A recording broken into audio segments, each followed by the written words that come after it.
Underground Geek here, and this issue I'm reviewing is Unbelievable Gwenpool number 18. And the cover kind of got my attention, so I ended up getting it. The comic book store I go to actually had to special order this issue for me. I think it's last week's issue, I'm not sure. But they had a special order for me because nobody orders it, because you know it's just not that big of a comic book. But I kind of like it. I've liked the last couple of issues, and so I'm kind of curious about where the story's going. Well, you know, they can't all be gems, okay? They can't all be good. And I knew sooner or later that I'd be kind of disappointed in an issue, and I haven't read all of them, but this is going to be the one that kind of disappoints me. I really like the cover though. It's kind of cool. Everybody's drawn very Disney style. It's kind of cool. It's a lot better than some of the art you see on some of the other comic books. But then as I flip the page, I notice this right here. And I see him, the effeminate brother. And it all goes downhill from there.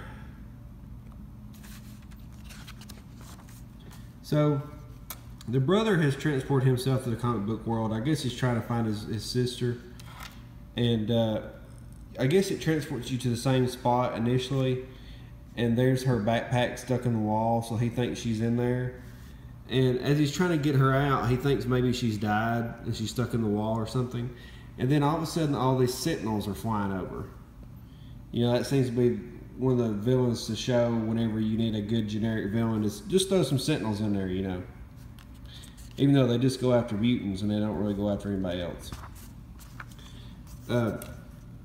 So here we have the mutants attacking Teddy, and he bumps into a rock wall, which turns out to be the Thing.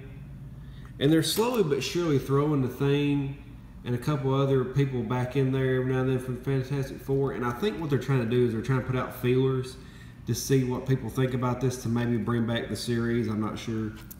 But we get some of our heroes here. I guess they're attacking the Sentinels. And it's a bunch of the most random heroes you ever seen. Maybe that's all that's left. I'm not sure. But it's funny because they actually drew Squirrel Girl like a girl. Thought that was pretty funny. Then they had to mess it up by drawing Spider-Woman like a 12-year-old boy. But so Teddy runs away, and the only place he can think of going is his house. But these are the comic book versions of his family. They don't know who he is. So they run him out. He escapes before they call the police. There's a cool little shot of Fing Fang Foom go there destroying. He says, "Foom will destroy anyone who stands in Foom's way." Foom really mean it this time. Kind of reminds me of the leader of North Korea. But anyway, so he goes through different jobs, and he's going through the same problems his sister did because he doesn't exist. So it's hard for him to find work. So he ends up finding work with some of the villains. He's carrying stuff for them. And I can't remember who this guy is, but he seems like he's probably a famous character. But anyway, so we notice the green talk bubble here, so we know who's coming. It's Gwenpool. And so he notices his sister's voice. She goes after attacking the guy, runs out into the alley, uses a grenade on him to kill him. And then it's funny because he says it, unbelievable. But anyway, she's talking to somebody, says the work's done. Now she doesn't know what she's going to do, and he thinks, hey, this is my perfect opportunity to talk to her. Well, as she does this, and she's waiting on a crew to come, the bad guys show back up. And so she, in Gwenpool style, just murders them, straight up murders them.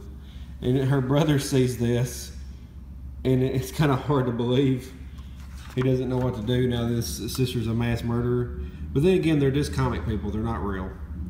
But anyway, so then she just runs off saying, "Party at She-Hulk's house." Which is funny because nobody's going to She-Hulk's house because she's crazy right now and she's not very popular. But anyway, so he doesn't know what to think of his sister.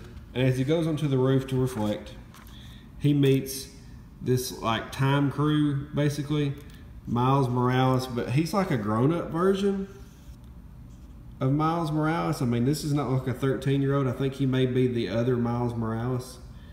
And then Doombot from a previous issue, and she was on the crew with MODOK's crew before they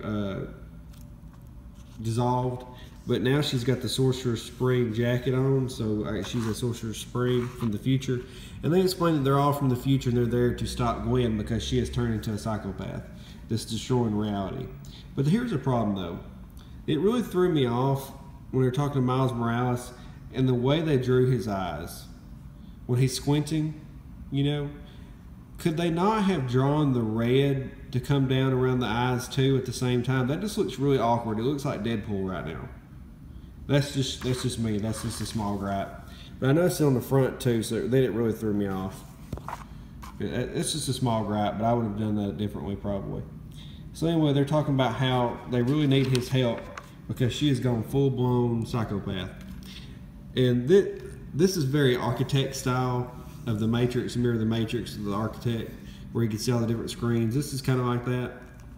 And she says, so that's what he's been up to. So basically, she can go through time. She's looking very super villainous. She even pulls a mask out of one of the pages and just puts it on like a costume with her A cups. So basically, there she is. She's coming through the pages. And I like that they're making fun of his hair. It says short blonde hair with, I think they call it a pink ombre, because he's so stinking effeminate. But anyway, she breaks through the pages. She confronts him about working with the group from the future.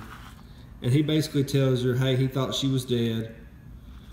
And I just noticed that Thor poster. Nobody likes that Thor. Quit trying to push that Thor. She's fixing to die anyway. So anyway, she takes off her mask. She's really getting hot and heavy with the arguing now. He's trying to say that he just wants to bring her home. And that's when they realize, or that's when he realizes that he's not in the real world yet. He's still in the comic book world. Because she rips the page down the middle. That's kind of a cool shot. They're like stuck because she ripped them. And he's all upset. What did you do? She says, we never left the comic. So basically that's another reality maybe. But I noticed this right here. It really threw me off. I'm guaranteeing that's probably Pool Industries. I'm going to be really mad if that's the way it is, if like she runs that company. Because I mean, you got Spider-Man running his own company, you got Stark running his own company. I mean, stop with the company thing, the industrial. Not everybody wants to run a company. If she can change realities, then she could probably just do whatever she wants. But does she just really seem like a girl that's going to run her own company? Look at that hair. Does she care about running a company? I think not. She's like the Harley Quinn of Marvel, okay? So anyway, you got more of the story here. Of course, Heather has to throw herself in here. Oh my God. Heather and Gwen. Haha, blah, blah, blah. Oh, nobody cares. So this is the next issue, and it came out today actually. I may end up trying to find it, just kind of see what happens, because I'm kind of interested in seeing how the future crew deals with her. Because she's basically a super villain at this point, which makes me kind of sad. But, you know, like I said, they can't all be gems, but, you know, I give this one like a 6 out of 10. It's decent, but, you know, I would say still read it. But it's not what I was looking for. I wanted a little bit more action. I understand being able to tell a story. It does stand on its own, though. That's a good thing. But I just don't really, I don't care for the brother that much. I don't care about his story. I just want to see Gwenpool fighting bad guys with some good Gariharu art. But anyway, 6 out of 10, guys. Tell me what you think. Tell me what else you want me to review.